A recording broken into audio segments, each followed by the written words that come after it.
নমস্কার বন্ধুরা ও ভাই বোনেরা, অপুলেন ম্যাথে তোমাদের স্বাগত। আজ আমি তোমাদের ক্লাস 6 এর কোষে দেখি 1.2 এর অঙ্কগুলিকে করাবো। এর আগের চ্যাপ্টার যে অঙ্কগুলি ছিল 1.1 এর, সেই অঙ্কগুলি তোমরা যদি না করে থাকো তাহলে ডিসক্রিপশন বক্সে লিঙ্ক দেওয়া আছে, ওখান থেকে দেখে নিতে পারো। আর ভাই বোনেরা, তোমরা এই চ্যানেলটা যদি সাবস্ক্রাইব না করে থাকো তাহলে সাবস্ক্রাইব করে দিও। আর যারা সাবস্ক্রাইব করেছো তাদেরকে তো অসংখ্য ধন্যবাদ। তাহলে চলো অঙ্কগুলো করে নেওয়া যাক। এই অঙ্কগুলি করতে মৌলিক সংখ্যা, যৌগিক সংখ্যা, গুণনীয়ক, গুণিতক এগুলোকে প্রথমেই দেখতে হবে। তাহলে এখানে আমি লিখে নিয়েছি, তো তোমরাও এগুলোকে লিখে নেবে যে মৌলিক সংখ্যা, যৌগিক সংখ্যা আর গুণনীয়ক, গুণিতক এগুলো আমি তো দেবই। তো এখানে মৌলিক সংখ্যা কাকে বলে? যে সংখ্যাটি এক এবং সেই সংখ্যাটি ছাড়া অন্য কোনো সংখ্যা দ্বারা বিভাজ্য নয় তাকে মৌলিক সংখ্যা বলে। আর যৌগিক সংখ্যা আছে যে সংখ্যাটি এক এবং সেই সংখ্যাটি ছাড়াও অন্য কোনো সংখ্যা দ্বারা বিভাজ্য তাকে যৌগিক সংখ্যা বলে। তাহলে এখানে যদি আমরা লিখি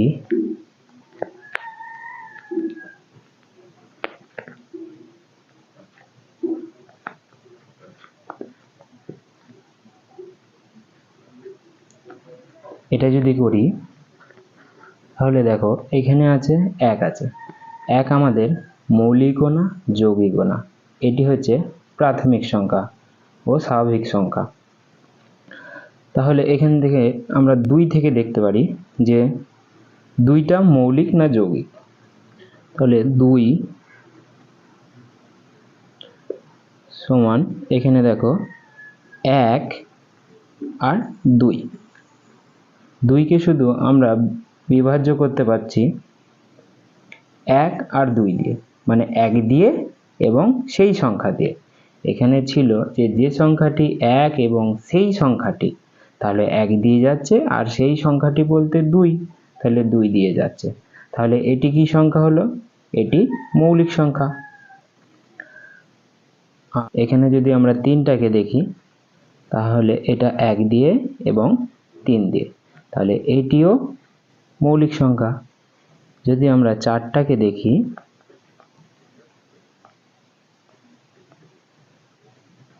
তাহলে এখানে 1 গুণিত 2 গুণিত 2, তাহলে 1 2 গুণিত 2, 2 দুগুণে 4।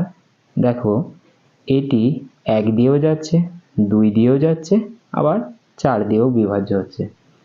তাহলে এটি কি সংখ্যা? এটি যৌগিক সংখ্যা। 4টি হয়ে গেল যৌগিক সংখ্যা।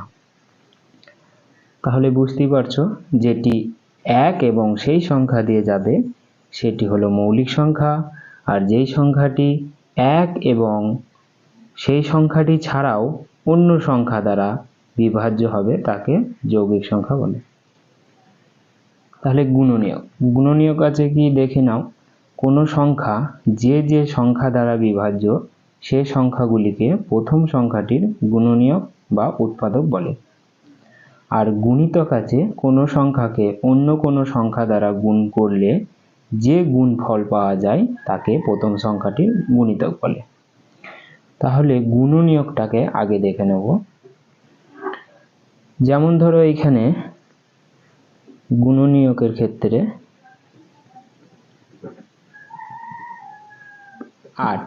8কে যদি আমরা ধরি তাহলে 8কে কি দিয়ে বিভাজ্য হচ্ছে? 1 দিয়ে, 1 গুণিত 2 গুণিত 2 গুণিত 2, তবে আমাদের 8 হচ্ছে। তাহলে 1 দিয়ে যাচ্ছে, 2 দুগুণে 4, 4 দুগুণে 8, তার মানে এখানে আমাদের 8 সংখ্যাটি 2 দিয়েও যাবে, 2 দুগুণে 4 দিয়েও যাবে, আবার 8 দিয়েও তো যাবে, মানে 1 2 4 এবং সেই সংখ্যাটি 8। তাহলে এখানে আমাদের 8 এর গুণনীয়ক কি পাচ্ছি? 8 এর গুণনীয়ক এইগুলি পাচ্ছি। বুঝতে পেরেছ? এরপর যদি গুণিতক ধরি, তাহলে গুণিতক এক কথায় তোমরা ধরতে পারো নামতা। ধরো এখানে 2 এর গুণিতক বের করতে বলেছে, তাহলে 2 এর গুণিতক 2 1 2, 2 2 4, 2 3 6, 2 4 8, 2 5 10, এরকম করে। 3 এর যদি বলে তাহলে 3 1 3, 3 2 6, 3 3 9, 3 4 12, এরকম করে গুণিতকগুলো বের করতে পারবে। তাহলে আশা করি তোমরা এই গুণনীয়ক গুণিতক এই দুটি বুঝতে পেরেছ। এরপর আমরা অঙ্কগুলোকে করব। এর দাগে যে অঙ্কটা আছে, 0 ছাড়া 5 এর 6টি গুণিতক খুঁজি। তাহলে 5 এর 6টি গুণিতক, আমি গুণিতক মানে কি বলেছিলাম, নামতা। 5 এর 6টি গুণিতক।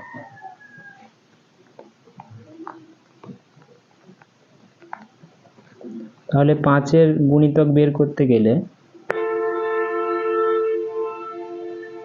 0 ছাড়া বলেছে, মানে 5 এ 0 0, 0 ছাড়া, তাহলে 5 1 5 করতে পারবো, 5 2 10, 5 3 15, 5 4 20, 5 5 25, 5 6 30, এরকম করে 6টি গুণিতক বের করে নিতে পারবো। দেখো যে 7 এর 3টি গুণিতক খুঁজি যারা 50 এর চেয়ে বড়। তাহলে 7 এর 3টি গুণিতক যেটি 50 এর চেয়ে বড়, তাহলে 7 এর গুণিতক চেয়েছে, 7 এর গুণিতক বের করব। তাহলে 50 এর থেকে বড় হবে, দেখো 7 এর ঘরে যদি নামতা করি, 50 এর থেকে বেশি বলেছে, বড় হবে। তাহলে 6 7 42, 7 7 49, 7 8 56, দেখো 56 হচ্ছে 50 এর থেকে বড়, তাহলে 56 হলো, 7 9 63, আর 7 10 70। এরপর সি এর দাগে যে অঙ্কটি আছে, দুটি 2 অঙ্কের সংখ্যা ভাবি যারা 4 এর গুণিতক। দেখো এই সি এর দাগে যে অঙ্কটি আছে, 2 অঙ্কের সংখ্যা ভাবি।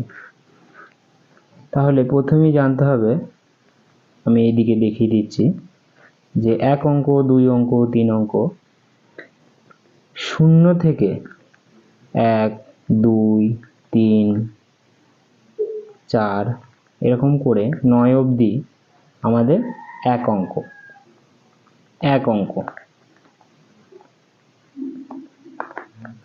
আর 10 থেকে, দেখো 10 থেকে শুরু হচ্ছে 2 অঙ্ক, দেখো 1 2, 10 11 12, এরকম করে 99 অবধি আমাদের 2 অঙ্ক, 2 অঙ্ক। আর 100 থেকে আমাদের 999, 3 অঙ্ক, 3 অঙ্ক। ঠিক আছে, তাহলে সি এরটা চেয়েছে যে দুটি 2 অঙ্কের সংখ্যা ভাবি যারা 4 এর গুণিতক। তাহলে এখানেও 4 এর গুণিতক বলেছে, যেটি হবে 2 অঙ্কের। তাহলে দেখো 4 3 12, 2 অঙ্কের,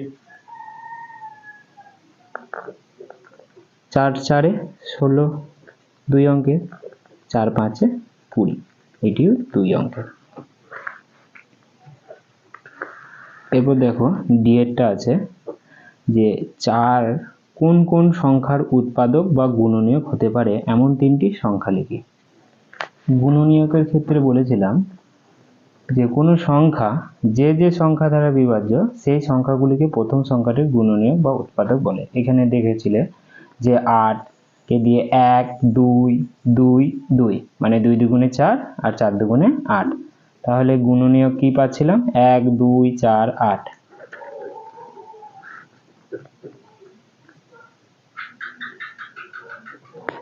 চারের গুণনীয়ক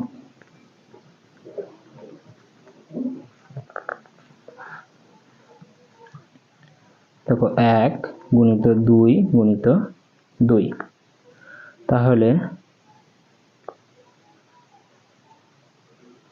গুণনীয়ক হবে 1 হবে, 2 হবে, 4 হবে। এফের দাগের অঙ্কটা দেখো, এমন দুটি সংখ্যা খুঁজি যাদের লসাগু 12 এবং যাদের যোগফল 10। তাহলে যোগফল 10 বলেছে, যোগফল 10 দেখো 9 আর 1 যদি যোগ করি তাহলে 10 হয়। তারপর 3 আর 7 যদি যোগ করি তাহলে 10 হয়। 4 আর 6 যদি যোগ করি তাহলে 10 হয়। 5 আর 5 যদি যোগ করি তাহলে 10। তাহলে এবং তাদের লসাগু হতে হবে 12। তাহলে দেখো 9 1 3 7 4 6 5 5, তাহলে 9 1 যদি আমরা লসাগু করি, দেখো 3 দিয়ে 3 তিরিককে 9 আর 1, সেই আমরা পাচ্ছি এখানে 9 লসাগু। এখানে যদি করি 3 7, তাহলে এগুলো তো 1 দিয়ে যাবে, 3 1 কে 3 আর 7 পড়ে থাকলো 7 1 1, 3 7 21, এটা লসাগু পাচ্ছি 21। আচ্ছা 4 আর 6 দেখি, 2 দিয়ে যাবে, 2 দুগুণে 4 3 দুগুণে 6, তাহলে 2 দুগুণে 4 3 4 12। এই ক্ষেত্রে আমরা পাচ্ছি 12 লসাগু। তাহলে সংখ্যা দুটি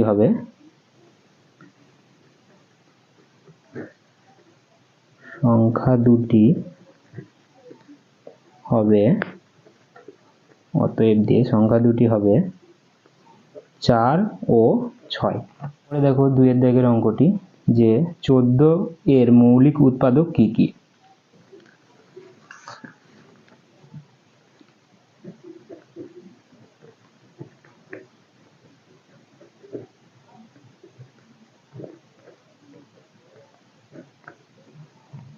উৎপাদক হলো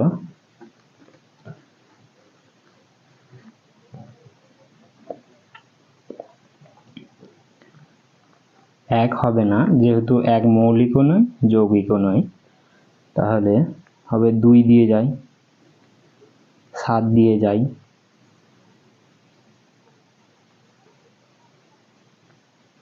আর 14 দিয়ে যায়। তারপরের অঙ্কটি আছে, সবচেয়ে ছোট মৌলিক সংখ্যা কি।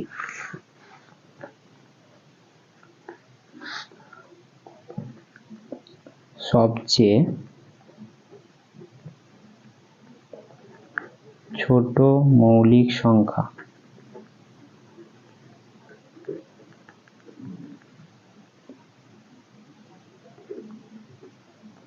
সবচেয়ে ছোট মৌলিক সংখ্যা কি হতে পারে। 1 তো হবে না, কারণ 1 মৌলিকও নয় আর যৌগিকও নয়, তাহলে সব থেকে ছোট মৌলিক সংখ্যা হয়ে যাবে 2। কারণ দেখো মৌলিক সংখ্যা মানে সেই সংখ্যাটাই দ্বারাই যাবে আর 1 দিয়ে যাবে, তাহলে 2 হচ্ছে মৌলিক সংখ্যা সব থেকে ছোট। তারপরের অঙ্কটি আছে, কোনো সংখ্যা মৌলিকও নয় আবার যৌগিকও নয়, তাহলে সংখ্যাটি হবে কত, হবে 1।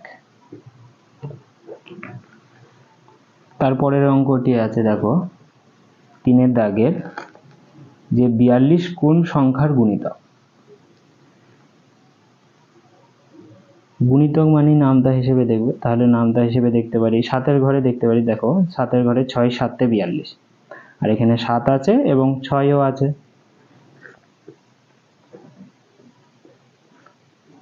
বিয়াল্লিশ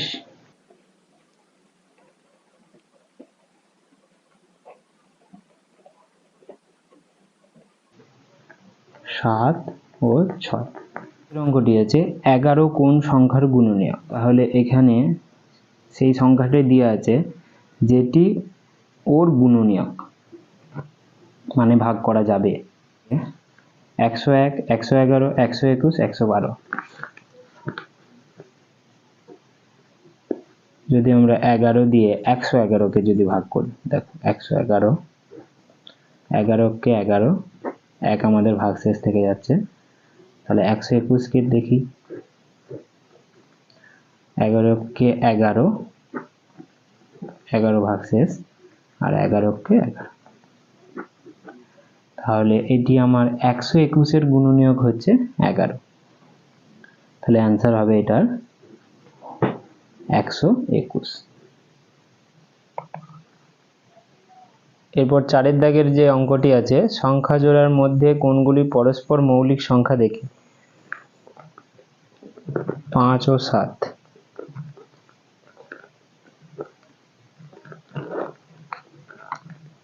তাহলে 5কে যদি গুণ করি, 1 গুণিত 5 এবং 1 গুণিত 7।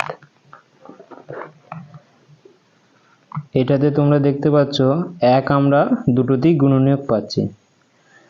পরস্পর মৌলিক সংখ্যা বলায় এটি দুটোকেই দেখতে হবে যে একই সংখ্যা দিয়ে যাচ্ছে নাকি।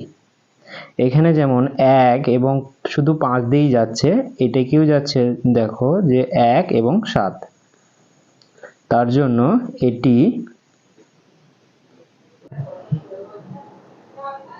এটি পরস্পর মৌলিক সংখ্যা। তারপরে আছে 10 ও 21।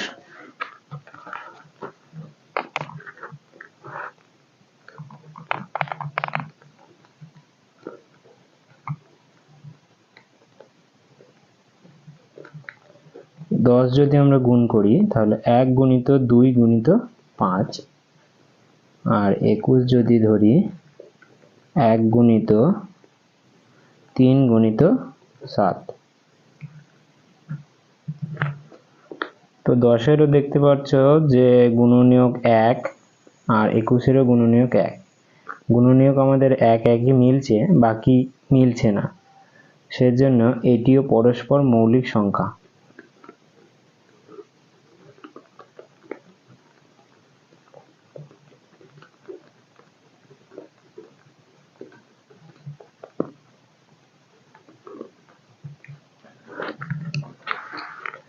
এরপর সি এরটা আছে 10 ও 15।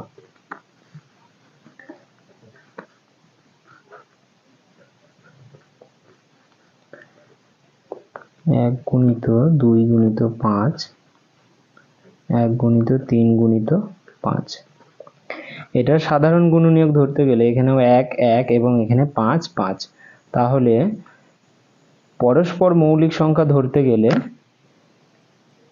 সেই এক সংখ্যা এবং সেই সংখ্যাটি দিয়ে বিভাজ্য হতে হবে। তার জন্য এটি পরস্পর মৌলিক সংখ্যা নয়। এরপর ডি এরটা আছে 16 ও 15।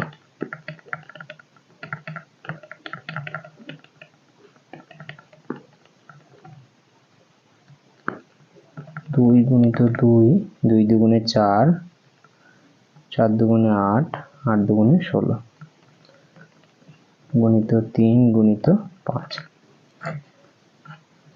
তাহলে এখানে দেখতে পাচ্ছ 1 সাধারণ গুণনীয়ক এবং আর সাধারণ গুণনীয়ক কিছু মিলছে না, তার জন্য এটি পরস্পর মৌলিক সংখ্যা।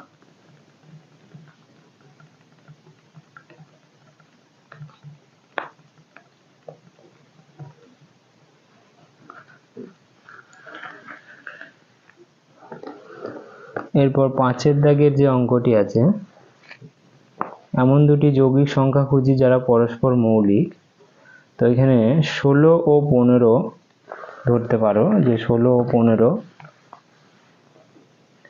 যৌগিক সংখ্যা এবং এরা পরস্পর মৌলিক সংখ্যা। তাহলে 5 দাগে উত্তরটা আমরা লিখতে পারি 16 ও 15 সংখ্যা গুলি পরস্পর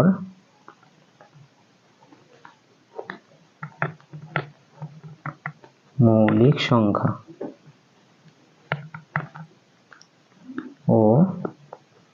পরস্পর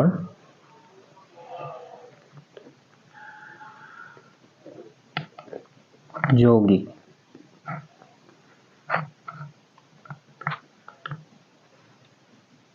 তারপর 6 দাগের এরটা আছে পরস্পর মৌলিক সংখ্যার গসাগু কত?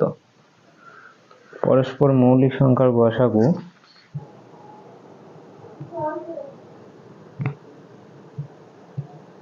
16 ও 15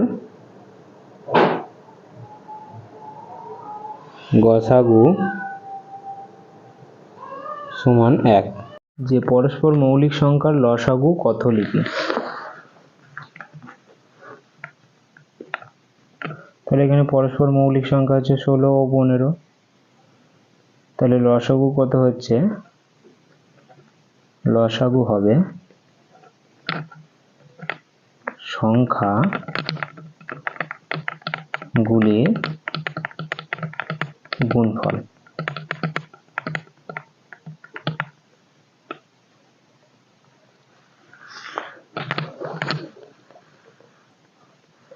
বাকি এই অঙ্কগুলো এর পরের ভিডিওতে দিয়ে দেব।